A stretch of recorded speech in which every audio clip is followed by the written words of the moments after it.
Today, I want to share Mark's story about his trip to hell, where he learned about music that leads Christians to hell without them knowing. Please listen to everything to understand what happened. I am Mark Johnson, and for 8 years I drove big trucks on highways bringing things to different places. It was my life. I had problems before like bad weather and crazy drivers, but I always got through it until one day when everything went wrong. I was driving like any other day. The weather was good and I knew the road well. Then I saw a car moving strange in front of me, going left and right. Something was not right. I honked my horn, but the car suddenly came into my lane. I hit the brakes hard, but too late. My heavy truck turned sideways and went crazy. Metal was scraping, glass was breaking, tires were screaming. My truck hit many cars. The crash was very bad. I heard people screaming and saw everything falling apart. The crash threw me hard into the steering wheel. My chest hurt so much I could not breathe right. My eyes got blurry. I was losing consciousness. While I sat there hurting more, people outside were trying to break my door. They were yelling and wanted to help, but I was dying. Then I felt like I was floating.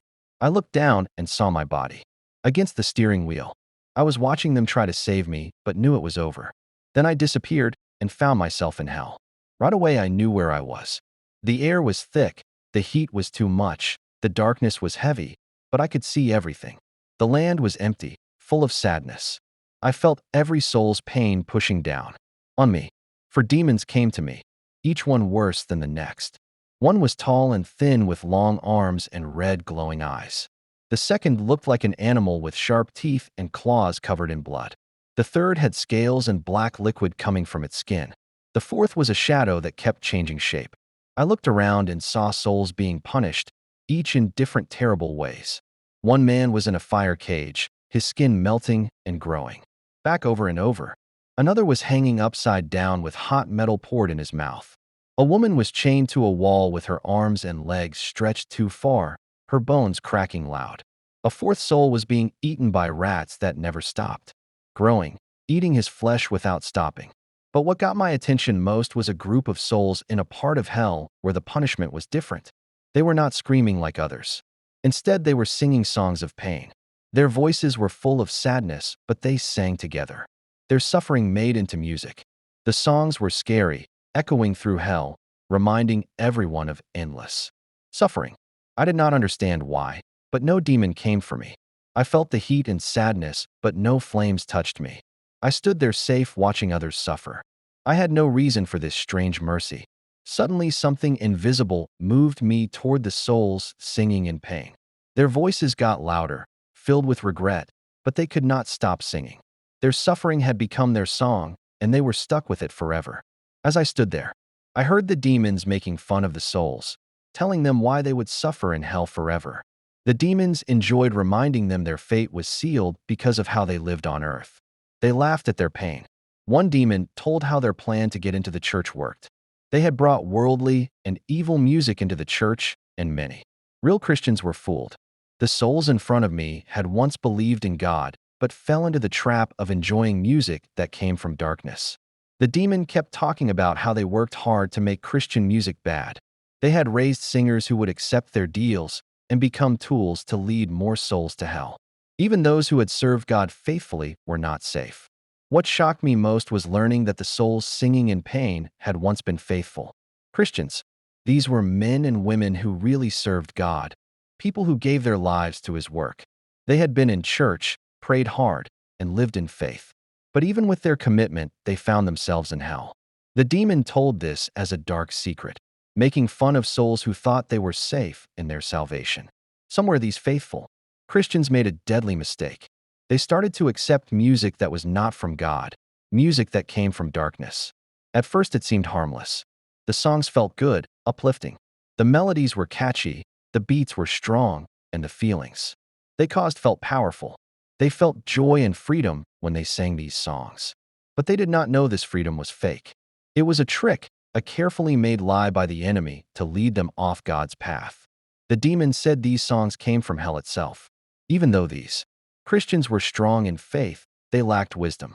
They were so caught up in the rhythm and beauty of the music, they failed to see the spiritual poison in it. The songs might have had Christian words, or at least neutral messages, but the spirit behind the music was not from God.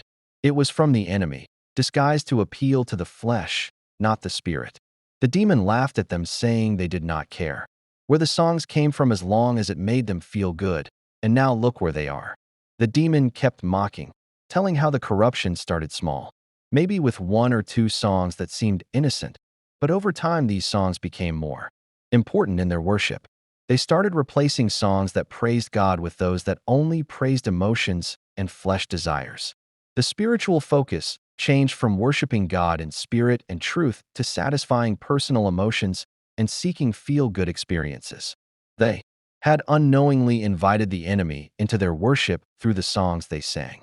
What shocked me most was when the demon said the souls singing in pain had once been faithful Christians. They had served God truly, but somewhere they started singing demonic songs because they enjoyed how it made them feel. These songs sounded good to their ears, but came from hell itself. Over time, these songs corrupted their faith, and now they were in hell. The demon laughed at them, saying they had unknowingly brought these songs into church. They had polluted worship services and opened a door for the enemy to fool others. Many Christians were influenced by these songs, and they too would soon be in hell like the souls before me. As the demon continued his cruel mocking, I suddenly felt a presence next to me. It was not like the demons. It was calm, almost peaceful. I turned and saw a figure that looked like a normal man, untouched by hell's flames. I knew right away. This was a messenger from God. The presence spoke to me, saying the church was meant to be a place where souls were made right with God.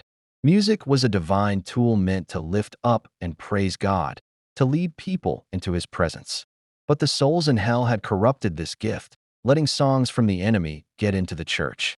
The messenger said God was displeased with how these souls had brought satanic music into church. They failed to understand the true origin of songs. They were singing. These songs did not build up the church, but led many believers away from God's path. He told me the enemy was using music as a subtle but powerful weapon, especially inside church walls. Certain types of music, though pleasing to hear, were spiritually harmful and never meant to be sung in God's house.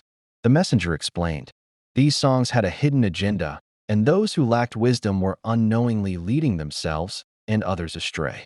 First, there were songs from artists who sold their souls to the devil.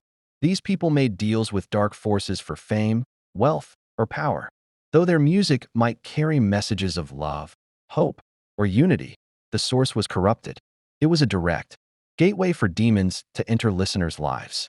These artists, the messenger said, have been seduced by the enemy's promises. They now serve as vessels to transmit his influence through music. If you sing their songs in church, you are allowing the same darkness into the hearts of those who worship. Next, there were songs with origins not from God. These songs may have started in secular places or carry melodies not divinely inspired. Even if the words seem innocent, their spiritual roots are tainted. The messenger warned some of these songs were composed under spiritual influences not aligned with God's will, making them spiritually dangerous to sing in worship.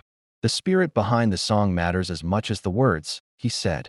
What you feed your soul through worship must be pure, or you open yourself to deception. He further warned against songs whose rhythms appealed mainly to emotions but did nothing to build up the spirit.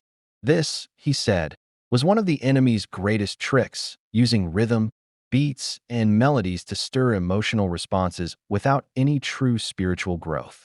These songs might make the congregation feel good, excited, or emotional, but they did not lead anyone into deeper communion with God.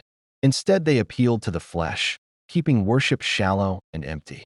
The enemy used these emotional highs to distract believers from what true worship is meant to accomplish: a connection with God in spirit and truth.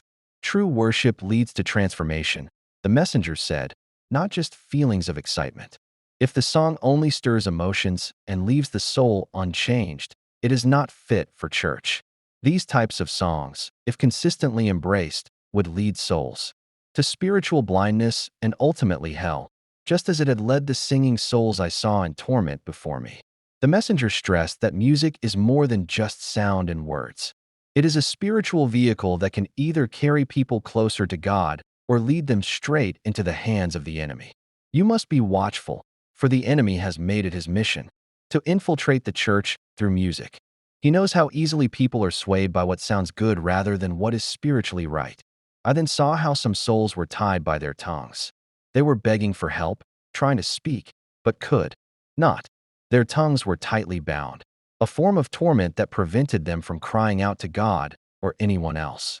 Their voices had once sung songs of deceit, and now their tongues were bound in punishment. With a sudden shock, I woke up in the hospital. I was confused, unsure of what just happened. The pain from the accident was still there, but I was alive. As I lay there, I knew what I experienced was not just a dream. It was real, and I had been given a message to deliver. As I think about my time in hell, I cannot shake the feeling of urgency. Music is a powerful tool, but if we are not careful, it can become a gateway for the enemy to deceive us. I have seen firsthand the consequences of allowing demonic music into our churches, and I am warning you now. Be careful what you sing. Be careful what you listen to. Not everything that sounds good is from God. There are many talented souls who have been called to lead worship, but they are being lured by the enemy. We must pray for them that they would not be deceived by offers of fame and fortune. Instead, let us pray they remain true to the calling God has placed on their lives. For the consequences of straying are too severe, and hell is no place for a child of God. Friends, this brings us to the end of today's experience. Please like and share this video with your friends and families. Please subscribe to our channel and turn on your notification bell to be the first to get updated when we upload a new experience sent to us. Stay blessed.